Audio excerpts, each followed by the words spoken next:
Hello friends. Shashi Agarwal economics तथा law classes के अंदर मैं डॉक्टर शशि अग्रवाल आप सबका अभिनंदन करती हूँ। आज का जो हमारा विषय है वो है भारतीय अर्थव्यवस्था, जिसके अंदर हम समझेंगे निर्धनता का मतलब क्या है। अगर आपको मेरा ये प्रयास सही लगता है तो वीडियो को लाइक कीजिए, शेयर कीजिए और मेरे चैनल शशि अग्रवाल इकोनॉमिक्स तथा लॉ क्लासेस को सब्सक्राइब कीजिए। निर्धनता का अर्थ क्या है ये समझाने से पहले ये मेरी ऐप है जिसको आप गूगल प्ले स्टोर से बड़ी आसानी के साथ डाउनलोड कर सकते हो। इसका लिंक मैं डिस्क्रिप्शन बॉक्स के अंदर डाल दूंगी। ये कॉमर्स, इकोनॉमिक्स तथा मैनेजमेंट स्टूडेंट्स के लिए रेलेवेंट है और इसके अंदर काफ़ी सारा free study material commerce, economics and management students के अवेलेबल है और स्ट्रक्चर कोर्सेज भी इसके अंदर अवेलेबल है। निर्धनता की समस्या जो है सारे देश के लिए अभिशाप है। जैसे एक व्यक्ति गरीब है, तो ये उसके परिवार के लिए तो अभिशाप है ही है। लेकिन जब हम देखते हैं कि देश के अंदर इतने साल हो गए हैं और अभी भी जो गरीबी की समस्या बनी हुई है, तो वो देश के लिए बहुत ज़्यादा अभिशाप है। क्योंकि जो गरीब व्यक्ति होता है, वो अपने अंदर जो योग्यता है, उसको पैदा नहीं कर पाता। उसकी इनकम कम होती है, जिसकी वजह से वो जो ऐसी चीज़ें नहीं खा सकता, जो उसके स्वास्थ्य को बना सके। उसकी आय कमाने की शक्ति भी जो है प्रभावित होती है, उसकी गरीबी की वजह से। वो गरीबी के दुष्चक्र में फँसा होता है। जब हम निर्धनता की बात करते हैं, तो ये एक रिलेटिव टर्म है। इसकी परिभाषा प्रत्येक देश की आर्थिक स्थिति के साथ बदलती जाती है। अगर हम अंतर्राष्ट्रीय गरीबी रेखा से देखें, तो जो व्यक्ति ₹1.90 प्रतिदिन यूएसए डॉलर से कम खर्चा करता है, तो हम कहते हैं कि वो गरीब है। निर्धनता से मतलब होता है कि जब हम जैसे जीवन को सही बनाने के लिए, स्वस्थ रहने के लिए, कार्यकुशलता को बढ़ाने के लिए हम कहते हैं कि इतना न्यूनतम उपभोग ज़रूरी है। बट अगर वो हमारा न्यूनतम उपभोग की ज़रूरतें भी पूरा नहीं होती, तो हम कहते हैं कि ये देश के अंदर जो लोग हैं, वो निर्धनता का जीवन व्यतीत कर रहे हैं। जब हम न्यूनतम ज़रूरतों की बात करते हैं, तो उसके अंदर भोजन, वस्त्र, मकान, शिक्षा तथा स्वास्थ्य संबंधी न्यूनतम मानवीय आवश्यकताएँ शामिल होती हैं। इसके ना पूरा होने से, क्योंकि देखो जब आपको रोटी, कपड़ा, मकान नहीं मिलता, अगर रोटी, कपड़ा, मकान नहीं मिलता तो शिक्षा भी नहीं मिलेगी और आपका स्वास्थ्य भी जो है सही नहीं रहेगा। तो मनुष्य को इससे कष्ट प्राप्त होता है, उसका कार्यकुशलता भी कमी होती है, उत्पादन में वृद्धि नहीं हो सकती और वो गरीबी के दुष्चक्र में फँसा होता है और भविष्य के अंदर भी वो गरीब ही रहता है। गरीबी से छुटकारा पाना उसके लिए कठिन हो जाता है। जब हम गरीबी की बात करते हैं तो इसको 2 तरह से परिभाषित कर सकते हैं। एक है एब्सोल्यूट टर्म्स के अंदर जिसको हम निरपेक्ष निर्धनता कहते हैं।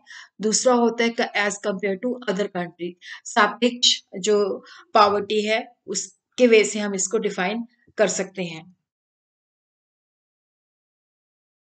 किसी भी देश की अर्थव्यवस्था को ध्यान में रखते हुए जो निरपेक्ष निर्धनता के मापदंड से मतलब है कि ज़्यादातर जो लोग हैं उन्होंने ज़्यादातर जो देश हैं उन्होंने ये 2 डेफिनेशन अडॉप्ट की है। एक तो है कैलोरी मापदंड, दूसरा है न्यूनतम उपभोग मापदंड, जिसके द्वारा उन्होंने निरपेक्ष निर्धनता को मापने की जो है वो मापते हैं।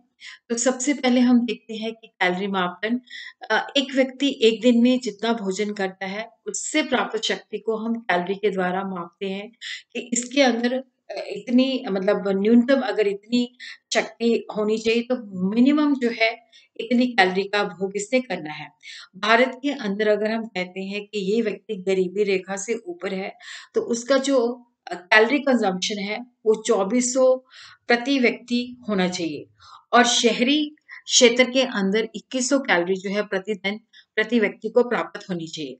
अगर इससे कम कैलोरी मिलती है तो इसका मतलब है कि लोग जो हैं भूख रेखा या गरीबी रेखा से नीचे रह रहे माने जा रहे हैं कि इतना मिनिमम अगर गाँव में रहते हैं तो 2400 कैलोरी प्रति व्यक्ति प्रतिदिन होनी चाहिए और अगर शहर में रहते हैं तो 2100 कैलोरी प्रतिदिन व्यक्ति को प्राप्त होनी चाहिए।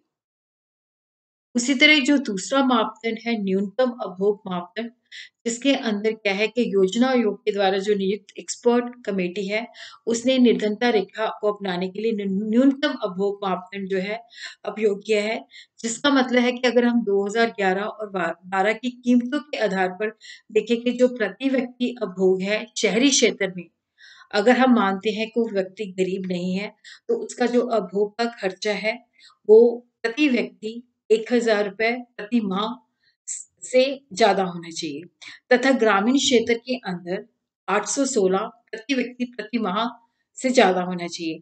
और अगर ये शहरी क्षेत्र के अंदर 1000 प्रति व्यक्ति प्रति माह से कम है और ग्रामीण क्षेत्र के अंदर ये 816 प्रति व्यक्ति प्रति माह से कम है, तो हम मानेंगे कि वो जो लोग हैं वो गरीबी रेखा के अंदर आते हैं।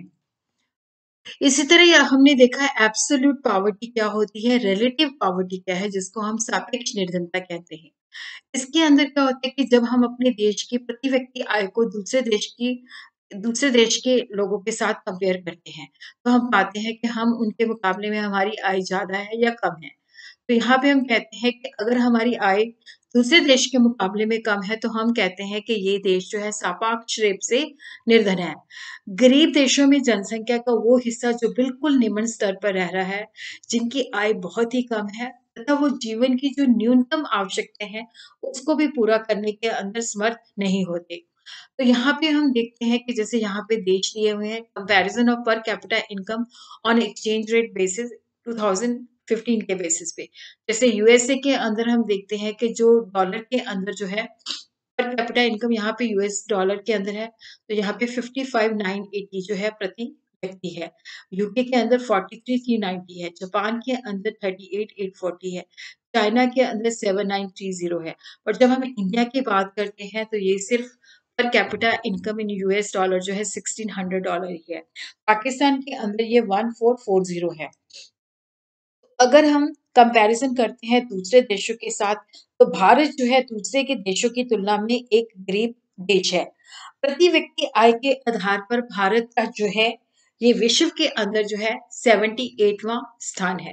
दूसरे लेक्चर के अंदर हम स्टडी करेंगे निर्धनता रेखा क्या है।